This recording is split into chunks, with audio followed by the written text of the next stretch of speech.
okay, people might say stuff, they might judge you, like, what are you gonna say?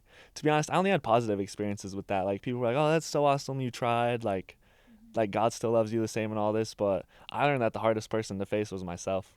It was hard to go through those battles because it led to a lot of questions, like, oh, like, why was I not a good enough missionary? I was following all the rules, I was seeing success, like, what could I have done different? Like, why did this have to happen to me? I could have helped so many people.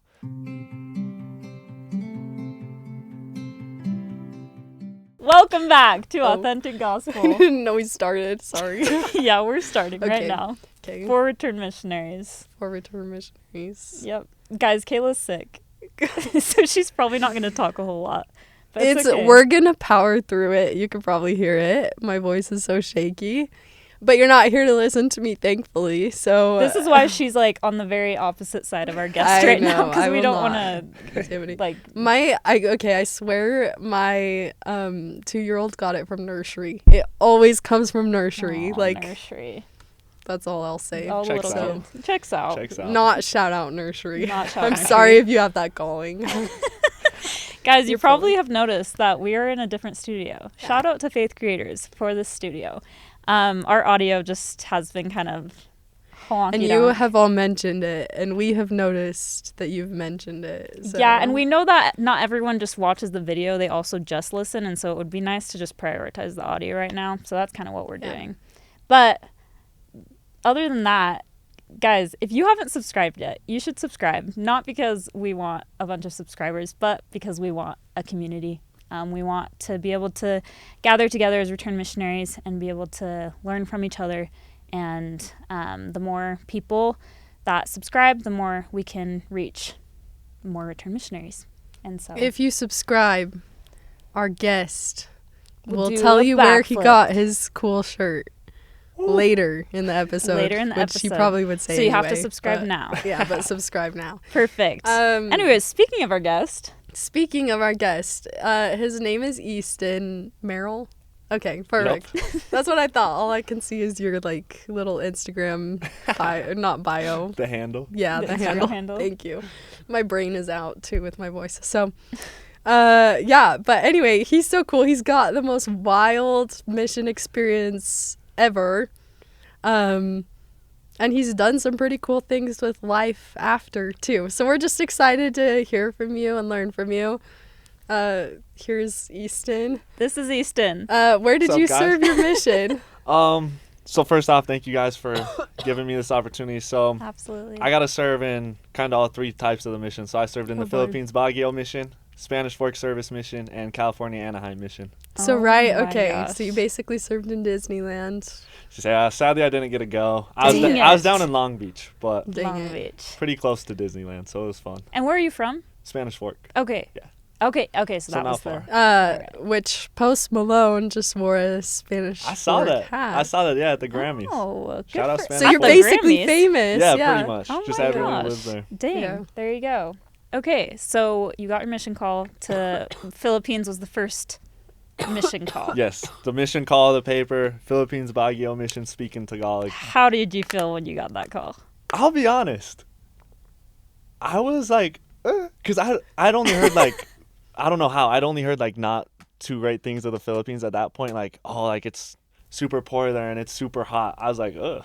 Yeah. Because I remember like a couple weeks ago, one of my best friends, he got called there. I remember I leaned over to one of my friends. I was like, dude, that's tough. Then he looked at me and he's like, why? He's like, watch, you're going to get called there. And you're like, Sure enough, I shoot. opened my mission call. I was like, okay, this is an event, so I'm going to make it work. And then, like, right after, my mom pulled up pictures. She, like, searched up the mission. She showed me pictures. Instant mood switch. I was like, this place is Oh, beautiful. yeah. Like, good food, good people, tropical. Yeah. So, yeah, it was just an instant mood switch. I was like, I'm so excited for this. This is going to be the best 2 years. And I saw an Instagram post. It said that you were like committed to... We definitely did some Instagram Yeah, stalking. that's what we do. No shame. Yeah, so I'm committed to play football at BYU. So I Okay. joined the team Shut up. next year. That is Okay, so cool. cool. I love BYU football. So one day when he's a famous BYU football player, please shout out our podcast. Come back to this episode. We won't be as cool as you by that point. No, we'll do another podcast. Okay. Oh, there you sounds go. good. There you go. When he's like in his like jersey and everything. Yeah. Is that what they call it? Jerseys? Yeah, the Okay, jerseys. perfect. That is so cool. Thank you. Oh my gosh. My family is obsessed with BYU football. Yeah, I grew up a huge BYU fan, so when they called me and gave me an offer, I accepted dream. it. I started crying, went and hugged my family. Oh I was my like, gosh. this is a dream come true. What do you play? Yeah. So I played receiver in high school, but at BYU I'll play safety. Okay. So Dang, that's so awesome. thank you. Okay, mission experiences. Like Just what? get into just it. get Like I don't into- even know how to preface Yeah. what you're about. All right, to so say. I served 3 months in the Philippines Baguio mission to start my mission. Absolutely loved it there. Fell in love with the country, the people, just being a missionary. It was awesome, even though I barely knew the language. I loved it so much. Then unfortunately I had to come home for a couple months. That was hard. That was a trial. I still remember my mission president calling me. He's like, sorry, you got to go home. I just started crying because I was like, man, I Oh love my the people so gosh. much. Then I was able to come back a little less than 3 months later to the same mission. Such a spiritual experience. Go back, spirits just so high. And then I was on cloud nine. We were having so much success, me and my companion, just seeing so many miracles. Then after a couple weeks, I just started having a bunch of stomach problems. I was like, oh, like something's wrong, A dude. couple weeks like after you got back. Yeah, after I got back, just stomach problems. I was like, dude, something's wrong. Then I put off going to the doctor in the hospital for a while because I was like, it's probably not going to be anything I want to hear. So I'll try and just push my way through it. Then it eventually got to the point where I was just like, it's like, dude, I like can't do anything. So we go to the hospital and they just start like running a bunch of tests. I'm in and out of the hospital for about a week. Then nothing was really helping. They're trying medicine, different tests. So then it's like a third world country. So the healthcare system, it's good, but not like it is here in America. So they said I needed some more tests, and church's insurance doesn't cover it overseas. So hopped on another plane back here, and this time I was so sad because like a couple weeks ago when I was talking to some of my companions or just like other missionaries in my district on P-Day, they knew I was like super sick again. So I was like, guys, like if I have to go home again, I'm probably just gonna call it a mission. Like I gave it my all. Then a day before I came home, I had a Zoom call with my parents, a doctor, like a church doctor, and my mission president, and we determined that I'd do a service mission, which I didn't really know anything about. So come home, do a service mission, and I did that from April till like end of August, and that was probably the hardest 6 months of my life. Really? Yeah, I won't lie, because I was going through a bunch of health problems. All my friends were on their mission, so I felt lonely. Definitely battled some depression and anxiety, and it was hard because, like, you know, coming home from your mission, they kind of warn you. They're like, hey, people might say stuff. They might judge you. Like, what are you going to say? To be honest, I only had positive experiences with that. Like, people were like, oh, that's so awesome you tried. Like God still loves you the same and all this. But I learned that the hardest person to face was myself. It was hard to go through those battles because it led to a lot of questions like, oh, like, why was I not a good enough missionary? I was following all the rules. I was seeing success. Like, what could I have done different? Like, why did this have to happen to me? I could have helped so many people. So it was kind of like while I was going through it, I was just like, I was pretty upset. Like, all my friends are still out there. They're baptizing people. I'm home. I love the service mission, but it was just different from a teaching mission. So I'm like I'm serving, but like I'm not teaching lessons or finding people anymore. So that was a hard experience. And then I got healthy enough to get reassigned, and I got reassigned to the California Anaheim mission. I loved it there. My companions were awesome, mission president awesome, just awesome experiences, able to meet so many good people. I think it was my second week back. We were having just like a devotional on P-Day, just like a Zoom one, and we just went to the grocery store, did our shopping. I bought some peanut butter protein bar because I want my protein. Gotta get the protein. Yeah, exactly. And we're sitting there and I eat it, and after I finish it, I'm like, dude, something's wrong. So like I try and go to bed, then it's just like I started having an allergic reaction. So it's like midnight. I wake up my companions. I'm like, guys, we were on exchanges too, so we were in a trio. I'm like, guys, I need a blessing or something. So they gave me a blessing. After like 10 minutes, I was like, yeah, something's wrong. So I was gonna go to the hospital, but ended up just going to CVS to try some like couple different medicines. Luckily, those got the job done. But yeah, after that, I was just kind of disheartened. I was like, Did you have like anxiety, like thinking, oh my gosh, like, is this gonna happen? The anxiety again? kicked in, which made the stomach problems worse. It just kept multiplying. Oh my So gosh. then, That's so it just wasn't really feasible for me to be out there both physically and mentally at that point. So Came home again after only a month. And that one, I felt so defeated because I'm like, I'm supposed to be like this big athlete. Like, oh, I get knocked down, get back up again. I'm like, I've tried that 3 times. I mean, they say 3 strikes and you're out. But, I was like, that's for a game. Like, life isn't a game. This is serious. And I just thought, like, I'm not the only one who's gone through trials anymore. Like, yeah, it was hard on me because, it's kind of just it shot my confidence down. But kind of like what Ether 12:27 says, God gives us these weaknesses. He gives us these trials to humble us, then turn it into strengths. And I'm super grateful for that because, I mean, no mission ends up like anyone how it thought it would. But mine, I didn't think I'd go through all that. I kind of like to think of it like, it's like when you have to run a race that you can't finish anymore. And then Jesus comes, he picks you up, and he carries you across the finish line. And then, it's easy to be like, thanks for carrying me across the finish line, but where were you the rest of the race? Like, I needed you the whole time.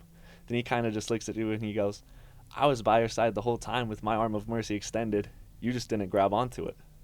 So that was something that really stuck out to me. It was just faith, I'd say. Mm-hmm. Faith is the most important principle I've learned in my life. Just having faith in God that we go through all these trials for a reason. We go through these struggles, whether it be spiritual, earthly struggles, mental, physical. All these things are for our uplifting. Hmm. And there's one scripture I was reading in my personal study. I'll read it real quick. It's Ether 12:6, and it says, And now I, Moroni, would speak somewhat concerning these things. I would show unto the world that faith is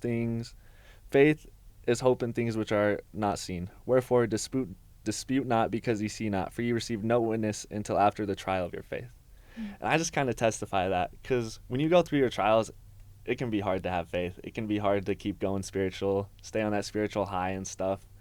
But I testify that after the trial of your faith, when you finally get back on your feet, after the Savior helps you back up, that's when you'll see all the blessings. That's when you'll see all the hardships pay off. God really is a just God. And at the end of the day, that's why faith is the first principle, because it's the most important one. Jesus is the foundation we should build upon, but that means nothing if we don't have faith in him. Mm-hmm. So I just think that's super powerful. I love that. So when was the third time you came home? Like, what month was that? It was September of last year. Of 2025? Yeah. Okay. Could we dive a little deeper into just, like, how you were feeling? Because I think something... I actually recently was talking to a friend who they had a friend who just recently came home. And he's just really worried that he's going to come home and kind of lose that purpose. Mm-hmm. He's coming home early, and I think a lot of it had to do with he just wasn't feeling excited about his mission. Like, he just didn't feel like it was going good for him. Like, I guess with your experience, what kind of advice do you have for people who come home early? I think I'd say everyone's mission's different. Mm-hmm. And the mission isn't just when you have the badge on. It's a lifelong thing. Like, for me, coming home early, I kind of felt like purposeless. Like, what am I doing? Like, I'm in a weird in-between phase of life right now. So I started posting on social media for me personally, just because I had some videos from the Philippines and some church scriptures I wanted to share and stuff. And actually, one of the Philippines ones ended up getting it got like 1.3 million views on TikTok. Really? So, and I got someone baptized from that. Really? That's awesome. That was one of the coolest miracles I saw. My So I should have gosh. shared that. But yeah, so Yeah. the second time I came home from the Philippines, that's when I started posting a lot on social media. Just It's like, okay, I still want to feel like purposeful. Mm-hmm. So I started doing that, and for me that worked out super good because it was super cool. So a Filipino guy, he DM'd me from the video. He's like, hey, I see your videos. I'm really interested in the church, like all this. So taught him like a mini lesson. So I'm like, where do you live? I can send your information to the missionaries. So he sent me his like address, phone number, name, and stuff. He ended up being in the area right next to one of my best friends who was also serving in the Philippines. Oh my So gosh. I was able to send his information to him. And then about a month later, I get a DM from the same guy, and he goes, brother, my baptismal date's tomorrow. And he sent me that. I just started crying. I was like, okay, this is why I'm home. Even it's like that one verse in DNC, like, think of how happy you'll be if you bring just one soul into me. Yeah. So I just thought that was so cool, and I was just like, this is awesome. Like, yeah, I got some hate comments, like some antis and stuff, but just gotta ignore those. Even if it helps one person, you get 100 hate comments, but you make one person feel the Spirit, that's worth it. Absolutely. I think like every time, sorry guys, I am like working through this. Yeah, here we go. Okay, we're back. But it's just so cool. Every time I hear stories like that, I am like, what was the price of their eternity, right? And so the price that you paid, literally one probably like 30-second social media video, was the price for his eternal soul. Isn't that crazy? Like, it baffles me every time, because it seems like such this little itty bitty thing. And now all of a sudden, like, a whole soul is saved and knows Jesus Christ. And that just, it's so powerful every time. So that's like what we want to share with Return Missionaries so bad. Like, you could still do this. You can still have a part in bringing people closer to Jesus Christ. And the weight, like, what the work you put in for it is nothing compared to the magnitude that you get out of it. And so I just think that's cool, and I appreciate you sharing that story. Yeah. Easton, I'm going to be honest. I don't know if I could have done that, what you did. Like, people have a really hard time when they have to come home early one time. But you had to come home early 3 times. And you have this testimony and this perspective. Like, I think that is just super powerful, and it goes to show, you know, your faith, but also your way of choosing how you're going to use your agency, and choosing how you're going to look at what God's doing, you know, his plan. Because I think you could have gotten home and you could have just went straight to doing school and forgetting about God, because obviously he doesn't want me to serve for him.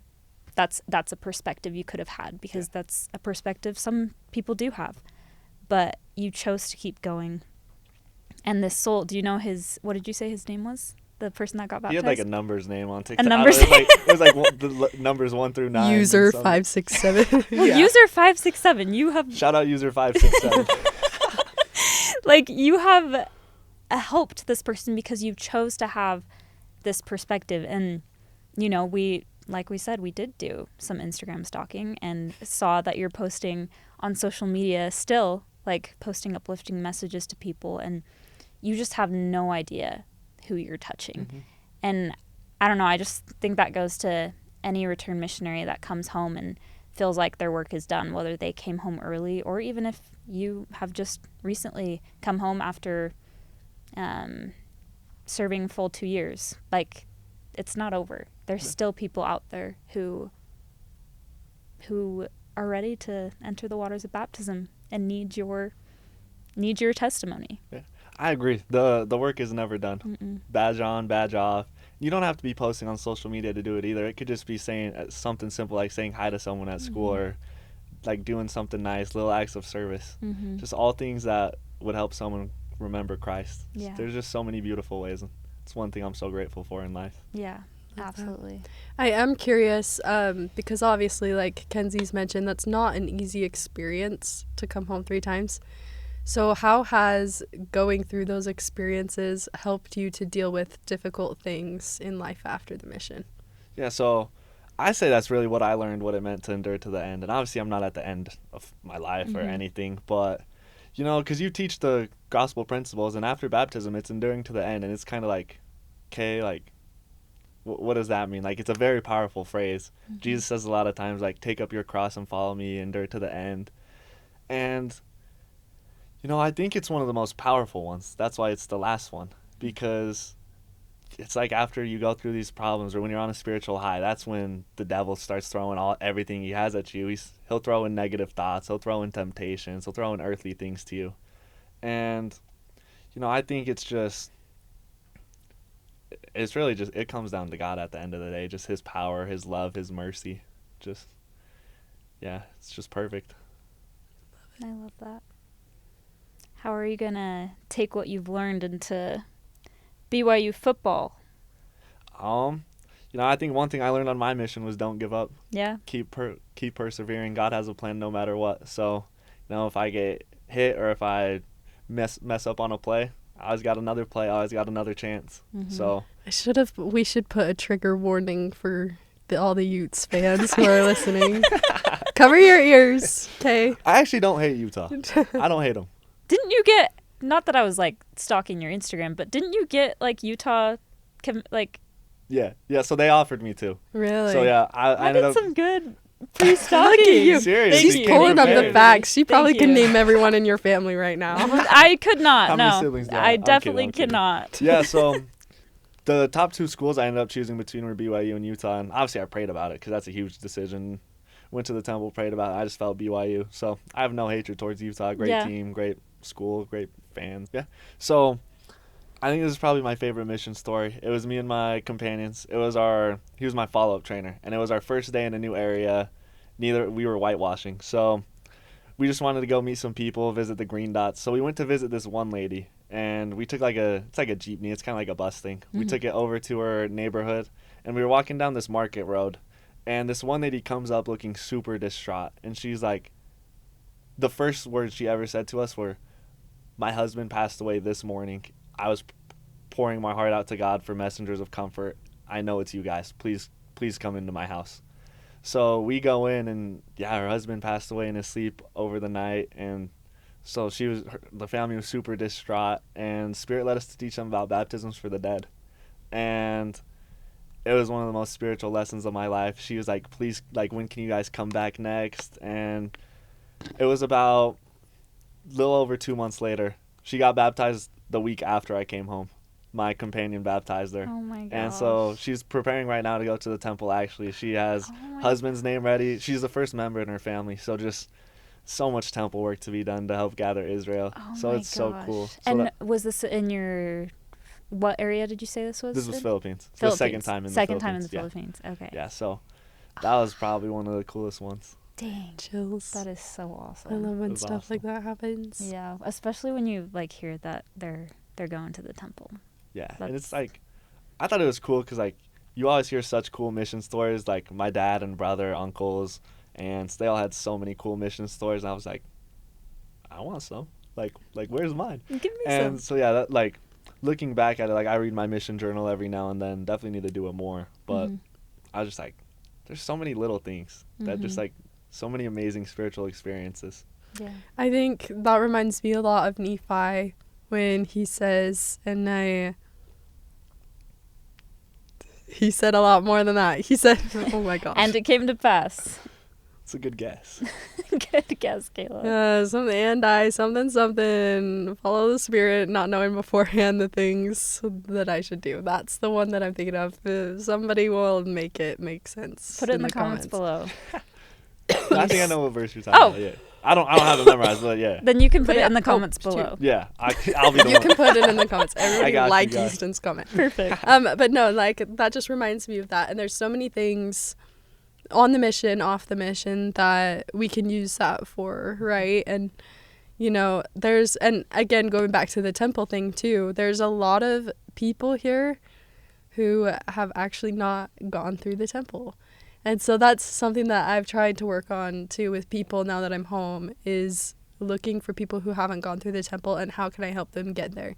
Because that is like closer to the end goal than just, not that baptism is just baptism, but like going to the temple helps people make those final covenants with God that allows us to be that much closer to Him and understand that much more about Him. And so challenge for everybody watching, find somebody and help them get to the temple, whether it be a younger sibling or someone random guy in your ward. Yeah, I don't know. I testify that because before my endowment, I was like, I don't want to wear garments. Like I summer I'd never wear a shirt, like sleep shirtless, like everything. So I was like, I don't want to have to like wear clothes when I sleep or like undershirts. It's gonna make me hot. But I love being endowed. They're weirdly comfy to sleep in. I will not. They truly. I was gonna say it, that. like- I hot take. I actually think they're so comfortable. Yes, like I thought I'd hate having garments, but to be honest, I like them now. Like if I don't have them, like if I go to the beach or something, like I'm like, ugh. Like, Wait feel a weird. second. But, yeah, I love being endowed, and like going to the temple, endowed or not, it's missionary work. You're doing God's work still. So even for return missionaries, going to the temple weekly, whether it be baptism, just sitting in the parking lot or something, or even being an ordinance worker if you have time for a day to do it, like That's powerful. Yeah, that's what Oh. Jackson Paul was saying on his episode. He was like, something that I think is honestly essential for return missionaries is to be a temple ordinance worker, which I am not doing, so I'm not doing the essential, but I really liked what he said about it kind of holds you accountable, because I think that's what return missionaries need. They need that accountability when they come home, in order to continue to live out that purpose that they felt on their mission. Yeah, so I got to be an ordinance worker on the service mission. Then after yeah? I ended, I continued doing it till end of December. So Wow. it was awesome. There's even more miracles in there. Oh Like, my just the gosh. Please spirit. share Please. if you are able. Tell us If Yeah, about so- your then- service. There was one time, it was one of my last shifts. I worked one shift in the baptistry, and this shift I was the font recorder. This guy comes in, and it was just like no one had been in for like 30 minutes. I was working like the 6:30 shift, so he comes in, and like, I don't know if it was his wife or sister or something, but they were like emotional. So he goes in and he goes like the first 4 names, then the very last name he just starts crying, and he's like, "This is my grandpa." Like, so we all just start crying. The spirit is so high.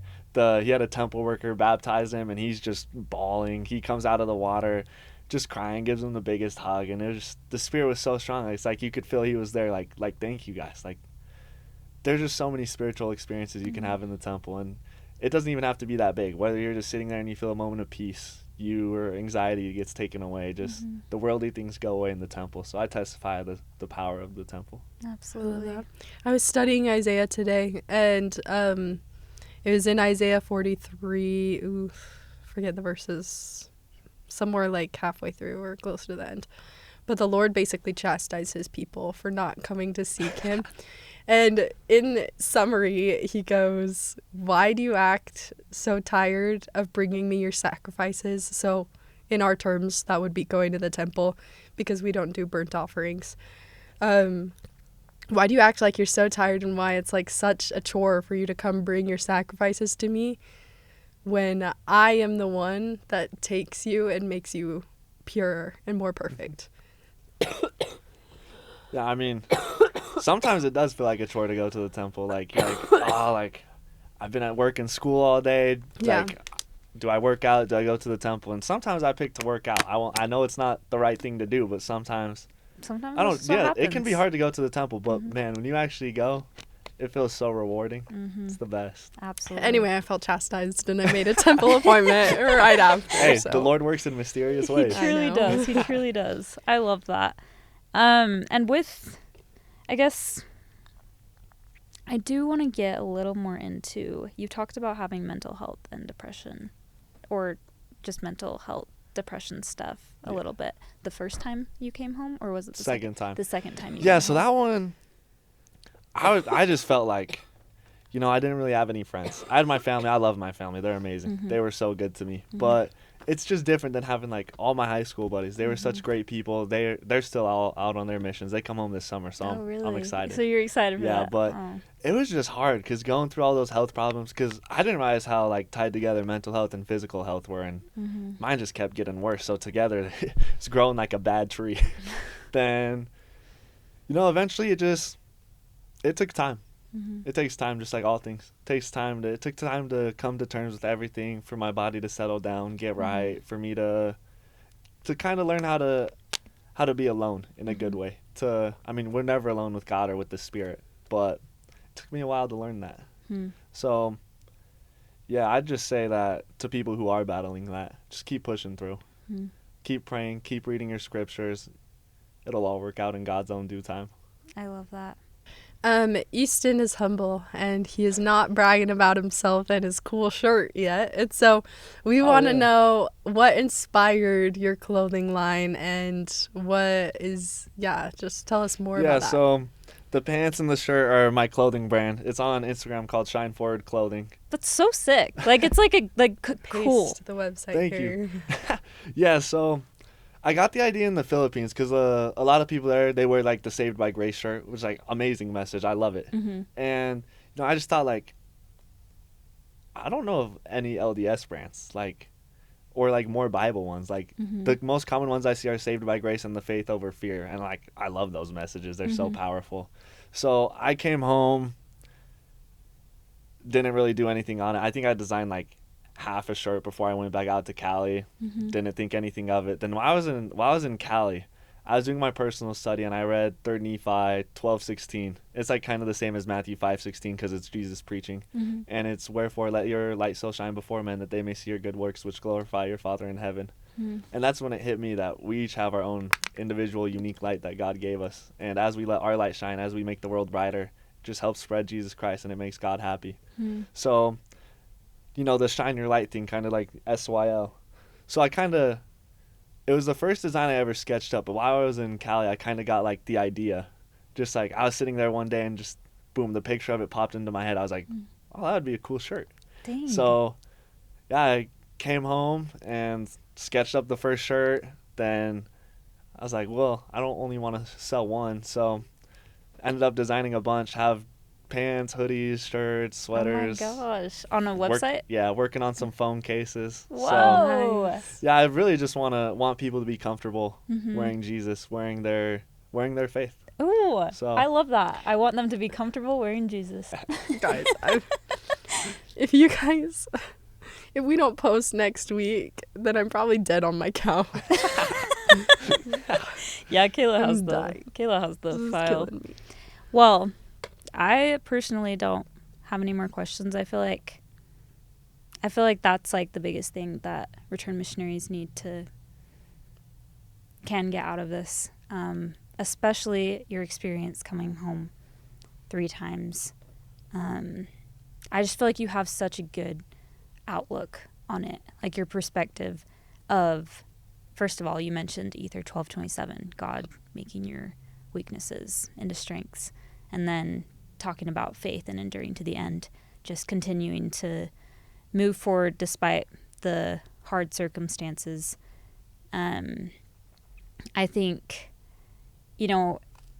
if you are someone who's come home early due to health or due to anything like that, I would definitely recommend following Easton on Instagram or just listening to this podcast again, listening to what he has to say, because obviously, like, someone like Easton who's here, like, with a smile on his face, like, just, like, such a... You can be happy again. Yes, like, Oh, yeah. there's so much good for you. Yeah. Might take a minute, but Yeah, it might take a minute, but, like, that's what enduring to the end is. And so I think this was just a very... I don't know if I'm going to say this right. Optimistic perspective, or is it just great optimism? You got it. I'm still figuring out my vocabulary. But very optimistic perspective that I think a lot of people could use. So thanks for coming on and sharing that. I think you're doing such a great job at practicing what you preach, shining your light. And I think that's going to inspire a lot of people. I do want to hear your testimony and any advice you have for return missionaries.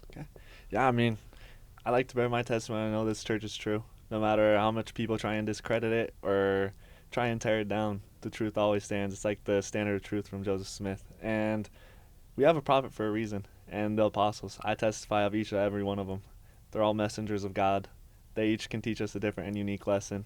And that as we follow what Christ says in the scriptures, as we follow the commandments, as we go to the temple, as we just strive to better ourselves every day to become more like Jesus, that's what true happiness is. True happiness is found in Jesus, not in things of the world, not in things in your inner self. It's found in Jesus. So I'd like to bear my testimony that enduring to the end, having faith, just pushing through all your trials with Jesus. Let him help you through all that. Pray, read your scriptures, all that.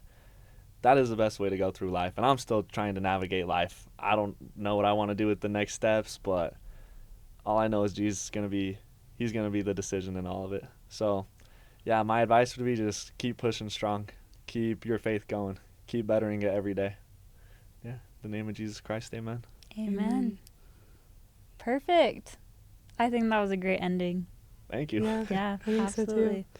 absolutely. Don't forget to watch every Sunday at 8 a.m. And Heck please pray that I get better. Bye. The end. Thank you so much, guys. Easton. Thank you guys. That was fun. That was awesome. That's I'm sweet. so sorry.